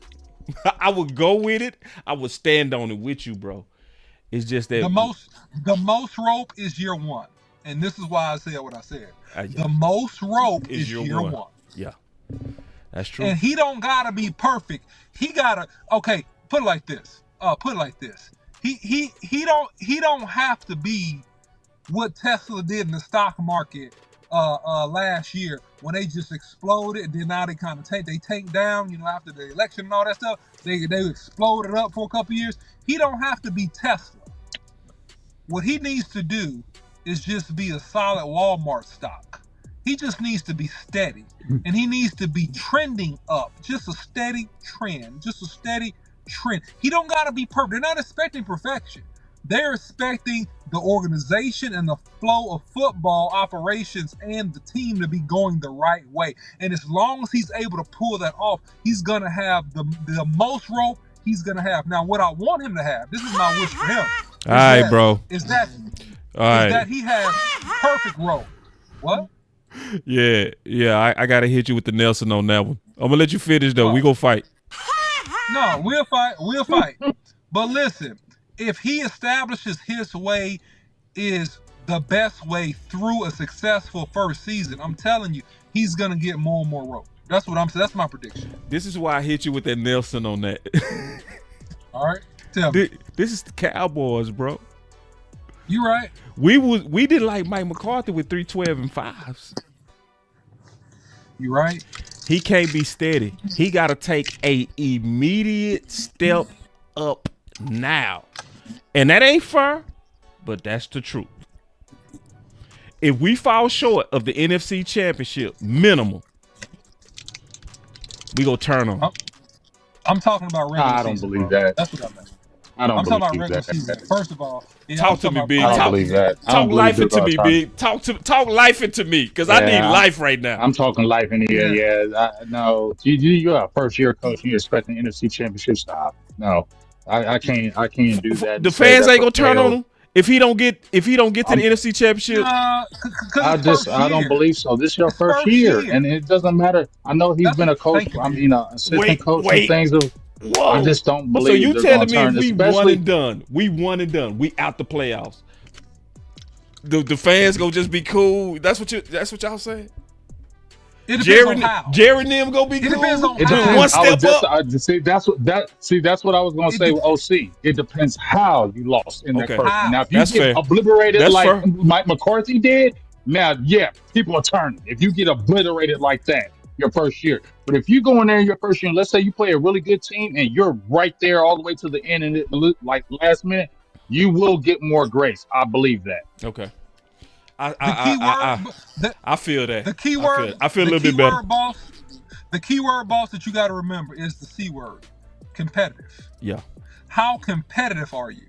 Because if you happen to, let's say, as an example, you happen to win 9 games, but you're competitive in 4 or 5 games that, man, could have went either way, and it came down to the last drive, that is what it is. That means, hey, man, we got to correct this, correct that. No! Here, no, I'm listen. gonna agree with His that. first year. Y'all better realize where y'all at. Y'all in Dallas. You right. Now, but listen though. Listen to this though, because I can say this because Mike McCarthy in them 3 playoff losses, 21, 22, and 23, right? That we was pissed off at that. That 21, I was pissed, right? Mm-hmm. But here's the thing: in 22, we was there. You feel me? We had some injuries, but we loved the way that defense played against San Francisco and things of that nature. So the next year I was mad, but I was like, okay, though, but I felt good. Like that made me feel good going into next year because that defense played good. Like, okay, let's see. But when that last playoff game, with the way they got annihilated, I said, I'm done. Get him out of here. He got to go. That's just pathetic. You got to go because you done had a few years now where your team is not getting up for this. That's was a major problem with Mike McCarthy. How come your team don't always is coming out flat? Yeah. Always flat. That was one of our problems with Mike McCarthy. This team in big games would always come out flat. Yeah. Like, what the hell are you talking to the players? What are you saying to them that they come out and play like this? You feel what I mean? Yes. So that's a big difference, and I'm telling you, I'm just going to go out on a limb. That conversation, this stuff that he's doing right now, like I really feel what OC was saying was like, if you really are preaching this will help you in those big games. Those big games where we came out flat, when you got a coach like this, man, look, he's a baby Pete Carroll to me. Keep it real. He's a baby Pete Carroll on that enthusiasm. I agree. What do we love about Pete Carroll, dog? His Let's energy. keep it real. His energy. You contemplated Pete Carroll. Hell Boss, because of that damn energy. Facts. I had him over Brian. Exactly. But Brian always is talking about him. Compare when I hear about Pete Carroll, what's the first thing I hear about him going to the Raiders? Yeah, he's old, but he knows how to take control of that locker room. He knows how to get people to play for him.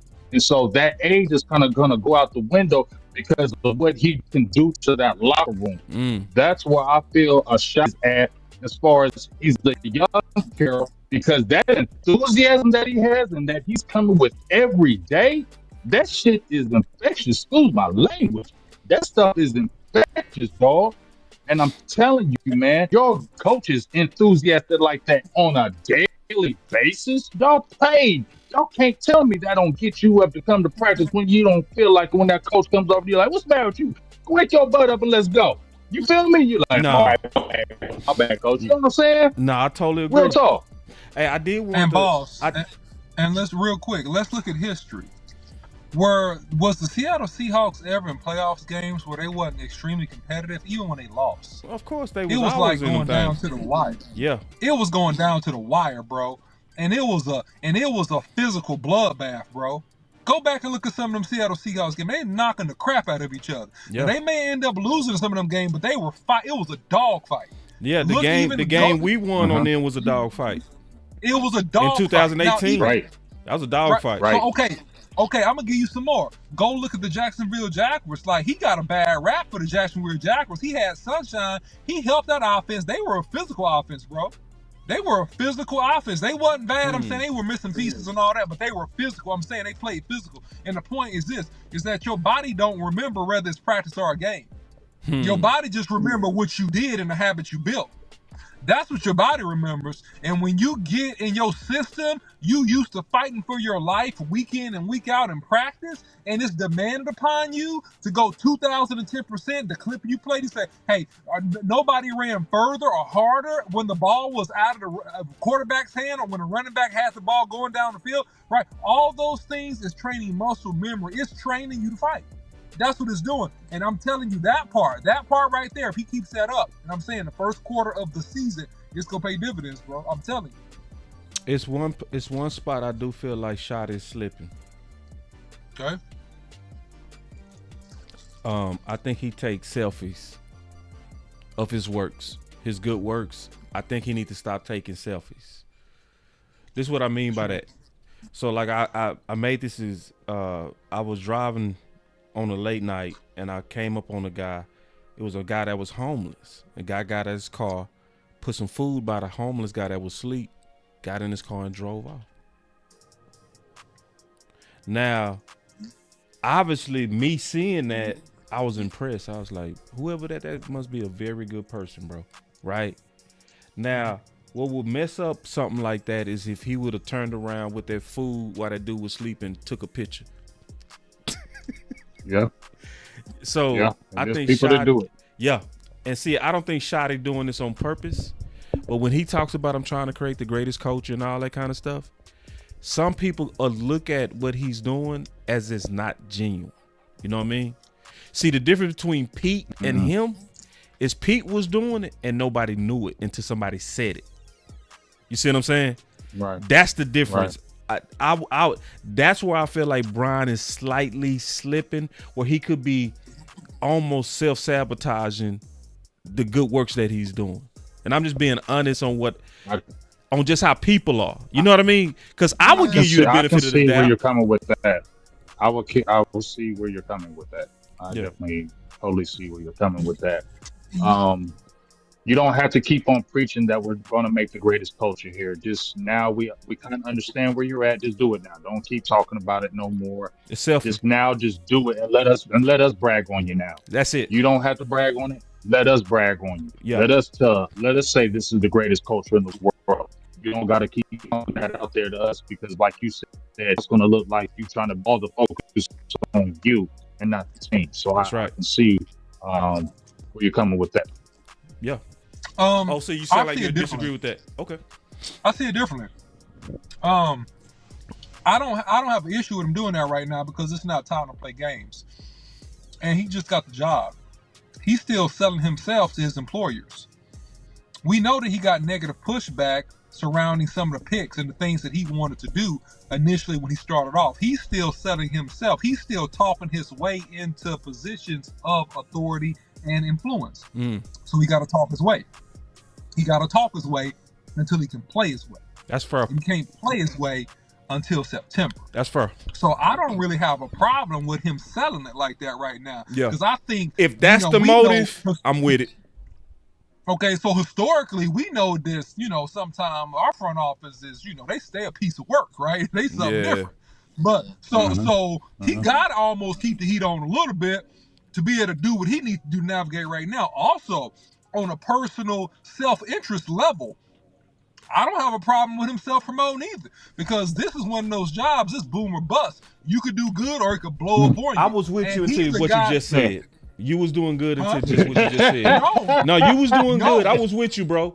But see, that goes back to making it about you. You know what I'm saying? Let me finish. Yeah. And it is a little bit about him because this is his family and this is his first opportunity. And so he needs to have some success here. So, of course, he has selfish motive, whether we want to say it or not. whether he wants to say it or not, he does have selfish motive of wanting to do well and put his name on the map. That selfish motive can cause him to go harder than hard and make the team great, which is a win-win-win for everyone. So I don't care. I don't see it as a pure win-win. I was with you up to that last thing. This is what I mean by that. I don't care. So this is what you were saying, and you were saying basically, you know, you got to look after you and your family and stuff like that. My overall point was, if you talking about you, but yet you doing all these good work, saying you are trying to show that you care, it could be taken wrong. That's what I'm saying. You see what I'm saying? Yeah, but that's don't worry about you right now. I feel like what Big said was right. Like, we got it.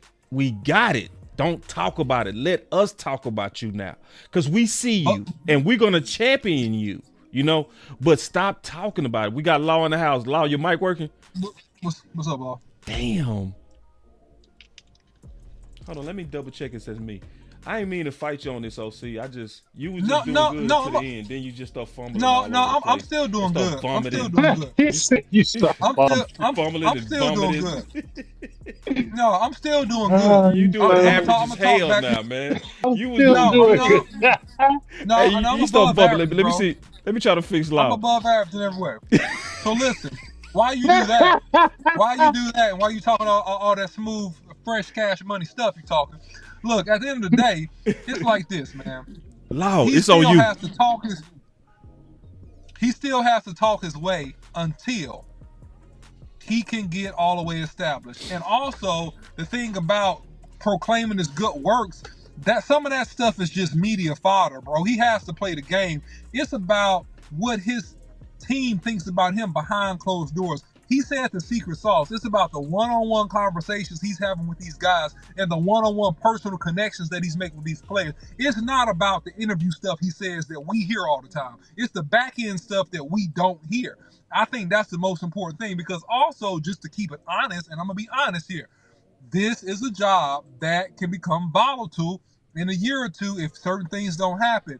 And also, we could have some interference, as you've been scared of, Boss Cowboys. Yep. So what you were scared of is the reality. We could have interference. So you could have a situation where you got a really, really good, talented young dude that almost gets there, but then he has to go somewhere else to get the controls he needs to ultimately push the team over the top and be a championship coach, right? Sometimes that happens. But however, I don't really have a problem with him doing it at this stage. I think that when we get into the regular season, he got to be quiet and play ball. But right now, up until training camp, I don't have a problem with it. I'm gonna say right now though, Boss and Law, I don't feel like Shot is gonna run you over, guy. You know, like I don't see it. Like you said, the Joneses, we know they interfere, right? We know they interfere and they meddle, but I really feel like Shot is going to give them a lot of pushback. I don't feel like if they tell him one thing, he just be like, okay. I don't see that. I don't see that at all. He's already talking about real conversations. We having real hard talks already. You already talking about how he had been having hard talks with the Joneses. You get what I'm saying, boss? Mm-hmm. So, yeah, they may interfere, but I feel like they've given him control, because we got to look at this too, boss. Everybody was dogging that pick. Everybody was dogging the Shotty pick. Oh, they was. In all the football circles. Yeah. Right? So my thing is, why would you meddle like that if this is your handpicked guy and they already think he gonna fail? If anything, I'm gonna give you the keys, so when you do good, we can see, I told you he was good. I told you he was good. So I think he's got a little bit more authority than we think, because guess what? He's been with the program since 22, y'all. It ain't like he came in last year. He been with the team for 3 years. So there is I feel like some control right there, because guess what? As soon as they let McCarthy go, who'd they go with? I'm just saying. Right. I'm trying to figure out what's going on with Law sound. I don't know. So Law, it's gonna be one of them drop downs in there, man. You gonna have to hook it up to your board. So while Law doing that, this our last clip, and then we gonna get out of here. Of the many statistics out there now, is there one that you look at that will indicate to you during the season that Dak is being successful right now? He's doing what you want him to do in your system. Yeah, wins. Cash money. Come on, Cash man. money. Now that is that. Come on, you feel me? Come on, dog. Why I can see. I can take it so many ways. You know, it depends on, I guess, your heart disposition. Like it depends on. So, like, I think it's a good answer, and I also think it's a bad answer. This is why I think it's a good answer, because I think it's a good answer because that's basically like Brian saying that's. I want to hear the bad answer. Okay, I'll tell you the bad answer. I don't want to hear the bad. The reason why I don't like it because it's already too much blame put on one position all the time anyway. Cause see, the way that we are built now, we are built in that's vastly not good for Dak. This is what I mean. We got running backs that we don't really believe in, right? We questioning the one tech. Those two formulas is almost pushing us to have to depend on Dak. Like instead of depending on a team, it's almost like we depended on Dak play because we gave Dak Pickens. It always goes to the quarterback, boss. And I don't think so. That. I don't think so. Because like for instance, when Garoppolo was playing with San Fran and they got to the Super Bowl, that was not on Garoppolo. Hurts Super Bowl this year they was already not on knew. Hurts. But did you think? But wasn't nobody out there? Maybe for a short time, was nobody out there thinking Jimmy Garoppolo was the man? Mm-mm. Everybody knew that everything you have around you is the reason why you're winning. Here in Dallas, let's be honest, boss. Dak he's 32 years old. It is about wins now. It ain't about nothing else. It ain't about nothing else with that. It's about wins, dog. That's how it's gonna be viewed. I don't think that's right though. I think it is. It might not be right, but this year team. But that's how it is. Yeah, I'm with you on that. It might not be right, but that's how it is. I think it's a brilliant answer. It's a brilliant answer. Man, OC, you just been opposite today. You just fight me for nothing. You just don't like me today, bro. OC on my team today, y'all. That's what I'm talking about, OC. That's what I'm talking about, dog. Let's go. Now I just think you being contrary now, dog. Listen. Look, I'm like the angel that came down, bro. I'm not for you. I'm not for them. I'm for the truth. And so what I saw is this. I saw him looking side-eye at that reporter. Did you notice his facial expression changed? Like, it was a setup question. It was like, you're digging for dirt on Dak? Like, okay, so what would you say, what would make Dak successful? How would you gauge him? And then Shotty was like, he looked like that. Look at his facial expression. So he was like, of the many statistics out there now, is there one that you look at that will indicate to you during the season that Dak is being successful right now? He's doing what you want him to do in your system. Yeah, wins. And then he turned away. Then he turns away. Like, to me, he was looking like, come on, bro. You digging for dirt on my starting quarterback. You trying to look for me you trying to set me up to say something? Like, he has to do this, and this. Like I'm really going to say that? Yo, I'm looking for wins, bro. That's it. Next question. Looks away. Next question. I can see that. I can see that being the spirit of what he was trying to do. I could definitely see that being the spirit of what he was trying to do. That's what I think he was doing. I think that's what, yeah. I can see that. The only thing is, the reason why I didn't like the answer, because I just hate it when everything is put on one person, bro. I hate that. It's a team sport. And I just wish that we would get our doctrine right. But it's also true to what Big say. You can want what you want, but it's how it is. You know what I mean? You can want what you want. You can wish the world was a place of peace, but it's a place of evil and peace. You know what I mean? So that ain't, and I feel with both of y'all, especially what you saying, boss, but ain't nobody looking at that no more now. I mean, they're just not. He's been in the game too long. Like, maybe if it was 1 year, 2, 3, then they're gonna say, okay, this is. But now, dog, you've been with the organization since 2016, and I'm not nothing. But that's what people are looking at now. Nobody gives a hell. Just like if you're that were getting there and losing. Ain't nobody care that you went to the finals or whatever that many times. Sucker, you better win it. I don't care if you got there. You need to win now. And that's the pressure. We hate it but that is it now. You've been in you've been with the Cowboys this long. Mic check. It ain't just on Dak. I know. But it's all I choppy, know bro. it's a team game, team sport, all that, boss. But at this point right now, when he said, you know, what's going to really show you, yeah, wins. That's how we going to know what we really doing. But to OC's point, I feel he said, man, shut up. I'm gonna go to the next question. But it is about wins. It's about wins and losses in this league. That's what it's about. It ain't about nothing else. Yeah. So the good news is we just heard Law make a sound. The bad news is that the graphics look like it was a little bit ticky. That could be on me. Let me try to. I got a lot of videos loaded up in this. It likely ain't me. So I'm gonna go ahead and give our final words, bro. I hate that we doing that with Law coming in, but Law came in too late. Damn it. So I'll kick it off. So one of the things I say, man, is looking at the mandatory mini camp, right? The main thing I say is this, man, is the Dallas Cowboys, to me, you got a chance to still be aggressive. I think you're starting to lose your aggression. I hope that Big is right on everything that he said. He said that he can see you still making a move for DT. That's what Big said. Kind of letting the dust settle. You know, it's early June. It's teams that's gonna make some cuts and count. We'll see. But I'm starting not to like your aggression right now, Dallas. Just being honest.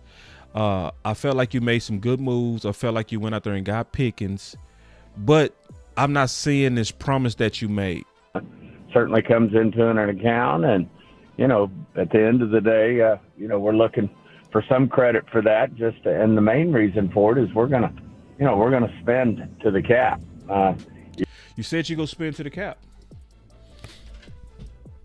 You said you go spend to the cap. Can you hear me now? Yeah.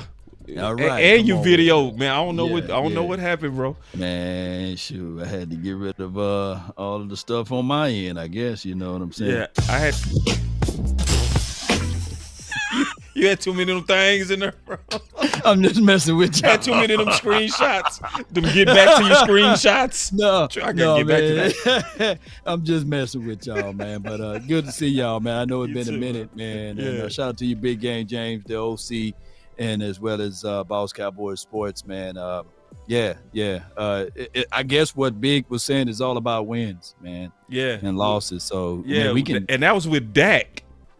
Oh, it's with Dak. I thought you were talking about the culture and the coach. Hold on real quick. All of what he's doing. Lau, since you came in, we're going to let you finish off with this one.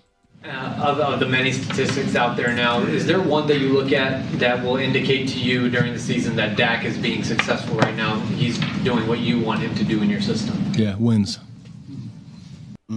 Is that right? I mean, that's the underlying measure of it all, you know. Whenever your head coach back up your quarterback, that's everything. I remember the damn coach over there, the Eagles, he backed up Jalen Hurts. He said, the man wins game. It doesn't matter if he runs the ball for 100 yards. It doesn't matter if he throws for 100 yards. He wins the game, and he's on a team that's winning. And having that endorsement from the guy that's above, it will sprinkle down to below. So I think that if Shotty continued to uplift Dak Prescott and say, hey, it begins with wins, I think that everything will work its way out. Okay, is it okay if I rapid fire Law real quick just to make sure we get him in? I want to make sure we get him in on some of these topics real quick. Law, what's your thought on this? You know, it's the business side of it. It's mandatory minicamp, right? So fines are real. I think you asked me about Donovan. No, he's doing great. He's doing really great.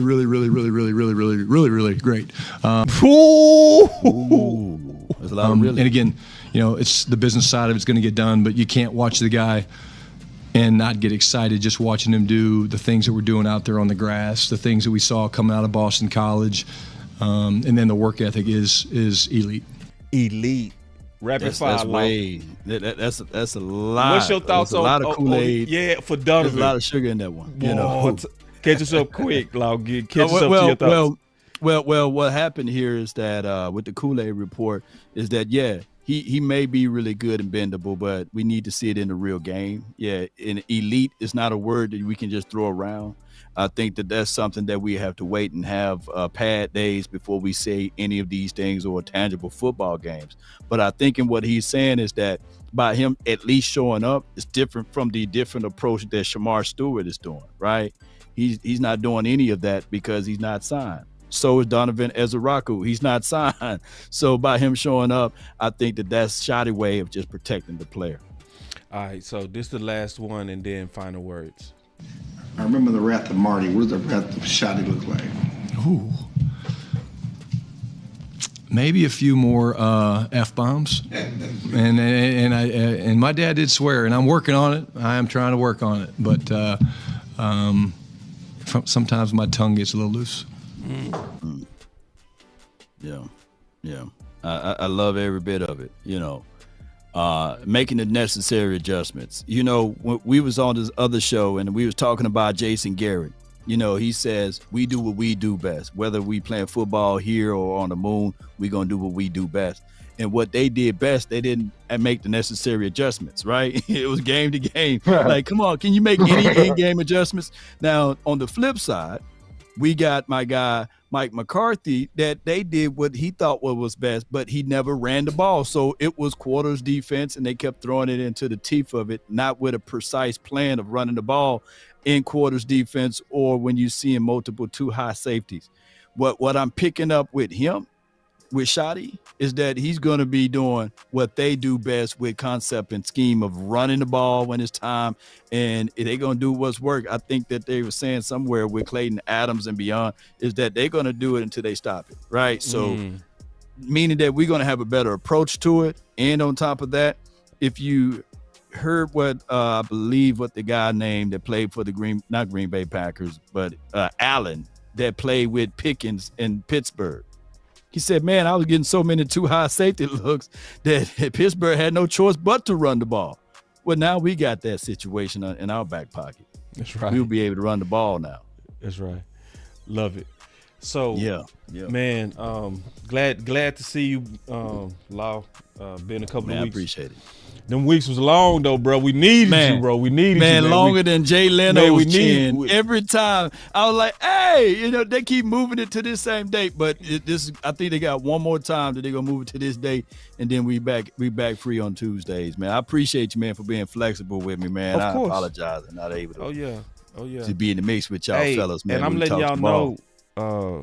I'll talk to you behind the scenes, Law. I call. Okay. For some stuff we got coming.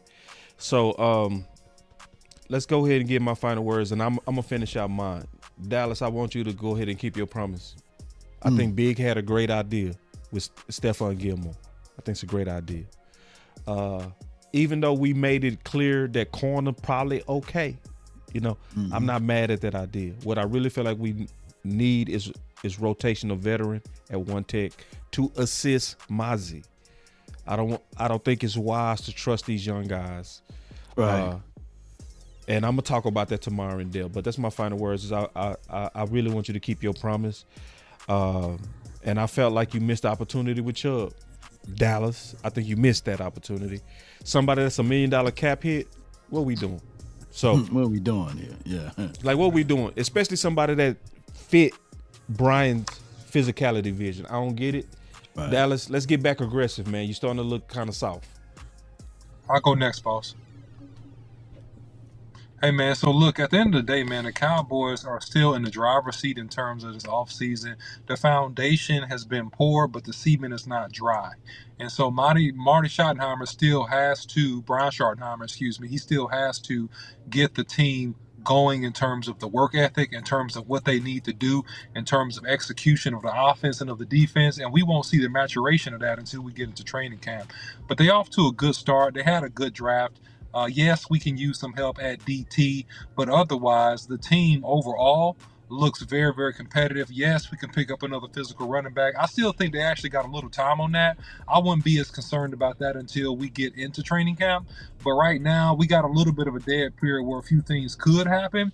So it's a wait and see situation. But as far as I'm concerned, hey, they're off to a good start and they're headed the right direction so far. So that's my final word. Good. Yeah, appreciate you, OC. Hey, OC, good job out there with them athletes too, man. Been hearing a lot of good things about you, bro. OC doing some great things out there, man. He even working. He ain't gonna tell you, but he working with even some Dallas Cowboy players. He's doing the Lord's work. Come on with for real. So good job, OC, man, and you know, hey, help us get that championship, man. Get them boys ready. I'm doing my best, bro. Appreciate you. Well, my final word is this. Number one, I'm bouncing off Boss. Yeah, stay true to your word, Stephen Jones, and get Mozzie some help, because I still don't believe in him. Yep, I said it. I still don't believe him. So I get some defensive tackle help, because we need to see Mozzie step up. But as far as the running back thing, I'm gonna be with OC. I feel with Boss. I feel what you're saying, dog. But I need to see these other guys first before we jumping off the ledge saying let's go get somebody. I think our running back room is going to be better than a lot of people think.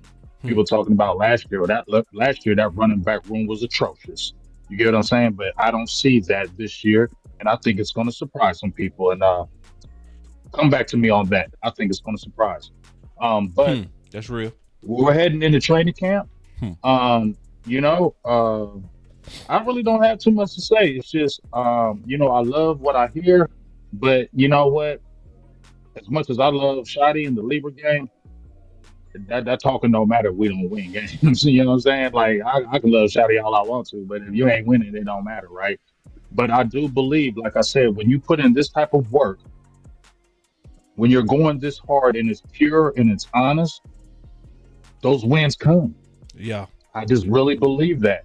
When you really put in the work and it's honest and it's not the fakey stuff, I believe it's going to carry this team. And I think this is what the team has needed for a very long time.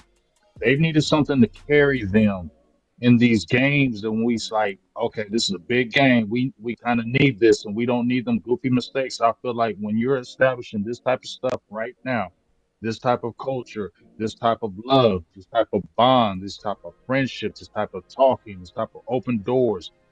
And yeah, it's going to be some open door. We're going to talk, we're going to conversate, but guess what? We still going to work hard. And guess what? Things are going to happen if you slip up. And I just feel like this is the type of thing that the Cowboys really needed. And I feel like when we're coming into these games, especially that gauntlet at the end of the year, I feel like those are the type of things, like I said, you don't have the offside. You don't have the false starts when it's a 3rd and 2 and you false start. Now it's 3rd and 7. We've seen so many times. Or, there's a guy who misses assignment and the guy gets a deep pass. And, I just feel like when you're not together as a team, those things happen. When you're not a band of brothers, you don't play for each other. And then the finger pointing, which was going on last year, those things happen. But when you, as a coach, establish that open line of communication and show the real care and love, and I'm not saying McCarthy did it, but I feel like Schottenheimer is doing it in a different way because of the communication. Communication is key, because every time I hear these players or these coaches or this organization, I keep on hearing communication. So obviously that's something that's been lacking in that building, and it's finally being shown. And I feel like communication, along with real love, is going to show this team some things that we haven't seen in a long time. And I'm interested to see when it's going to come into with these big teams, because I feel like this might be a year where we might surprise some people in those big games where we're like, damn, they won that. Look at that coaching move. Look at this coaching, because so many times we don't hear about coaching. Dallas had great coaching move. Look at this great coaching move in the 3rd quarter. Look at this great play call, or look how he didn't mess. We've been lacking that. I think with this preciseness, we're going to hear about great coaching from the least expected source. I trust your gut, bro. You got a good gut. I see. This is gut talk. Yeah.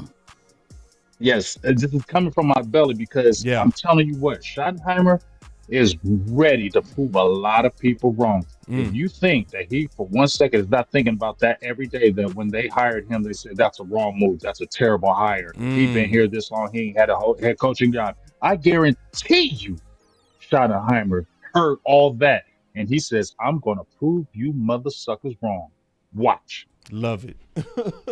That's my final word. Make sure y'all hit that like, man. Y'all burning us on them likes. Man, come on, hit that like button, share this content, man. And I'm going to piggyback off of Big Game James, man.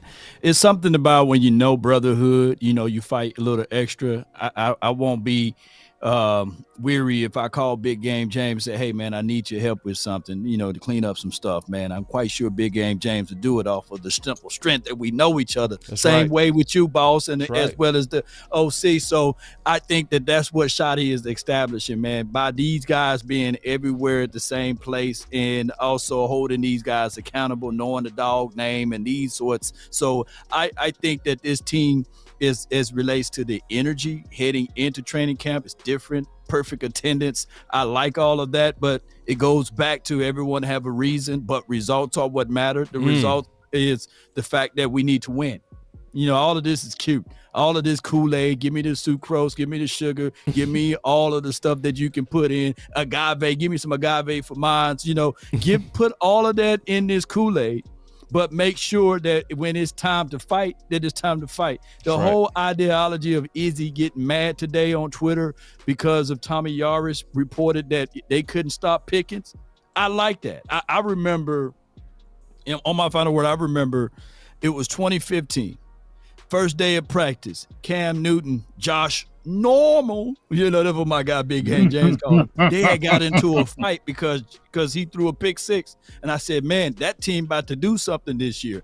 I love the traction between offense and defense, and I can't wait to see what this is going to look like when we head out to Oxnard, because now we get a full sample size of wide receiver versus DBs, and that is going to elevate the room, and that's what I'm looking for.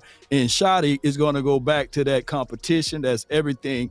And if these guys can continue to compete with each other and against each other, I think that we'll be ready for week one. Hey, boss. Yo.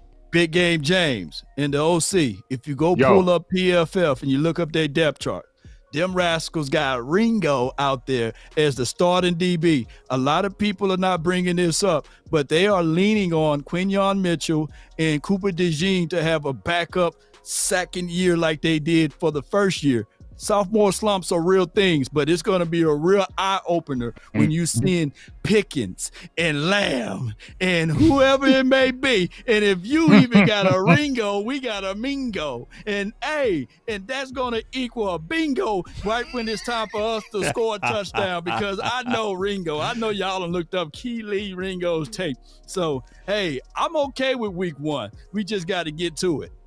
That's what's up, man. Hey, I'm going to call you live. We got to talk. No doubt, bro. Let's get it. Let's get it. I'm going to call you too, Big. All right, it's on. Okay.